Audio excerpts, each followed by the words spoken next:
Good morning and welcome to KidNuz. I'm Tori. Today is Thursday, July 23rd, 2020. And we begin with opening day for America's pastime. Nearly 4 months after its scheduled March start, baseball is back with an abbreviated 60-game season. Play kicks off with 2 games tonight, followed by a slate of 14 matchups tomorrow. As with all other restart sports, there will be no fans in the stands, but in a recent reversal, bat boys and girls will be allowed on the sidelines wearing masks and gloves. As for team mascots, they can be in the ballpark, just not on the field. So team execs have been forced to get creative with the entertainment. The racing of the presidents around the warning track, a 4th-inning tradition at Washington Nationals games, will be taped in advance. Over in Milwaukee, the Brewers are asking fans to suggest alternative locations for their famous racing sausages, and the Pittsburgh Pirates will have to do without. The Great Pierogi Race has been shelved for the season. It's a whole new game. That's the message from the NBA to its fans, both verbally and visually. Anyone tuning in yesterday to the first of the league's exhibition games at the ESPN Sports Complex in Orlando no doubt saw lots of changes. For starters, the first round is quicker, with quarters running 10 minutes instead of 12 to give the players' bodies a chance to ease back into playing. Another tweak? Team benches are gone, replaced by socially distanced chairs. Distancing seems to be working so far in the NBA's bubble. The league announced this week it had 0 positive cases of COVID-19. Another big change can be seen on the court itself. Printed in big, bold letters are the words, "Black Lives Matter."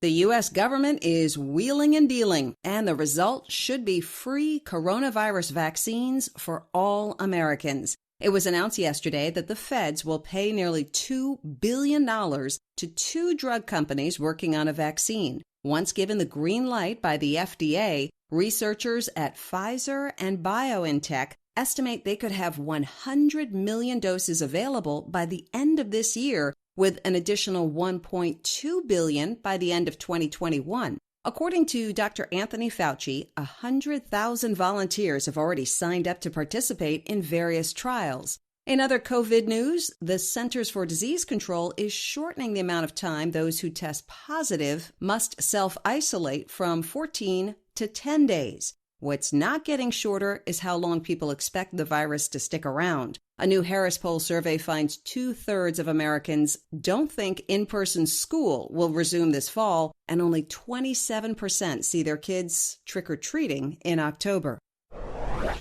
Walmart is giving its workers a reason to be thankful. Even though Turkey Day is 4 months away, the retailer has announced it will give its 1.5 million U.S. workers the day off with pay.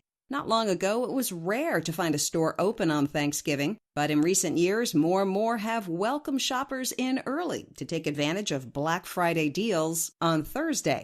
Along with a new corporate-wide holiday, the company's also doling out cash bonuses to all of its employees as a thank you for working through the pandemic.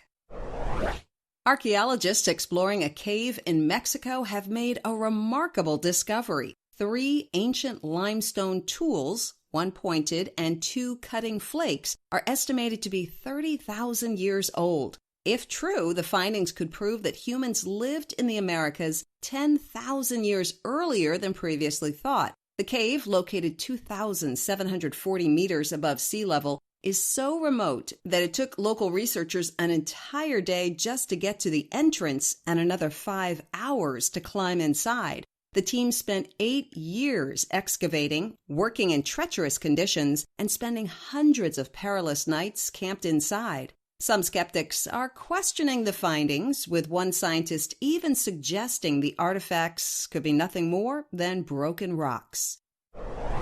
That's it for KidNuz. Now our KidNuz quiz. According to new CDC guidelines, how long should most people who test positive for the coronavirus self-isolate?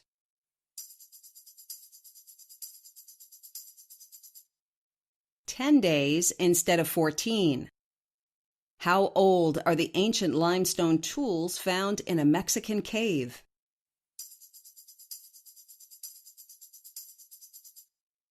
Archaeologists believe they're around 30,000 years old.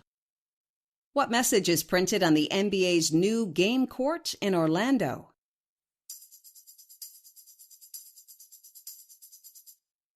Black Lives Matter. How many games is Major League Baseball planning to play this season?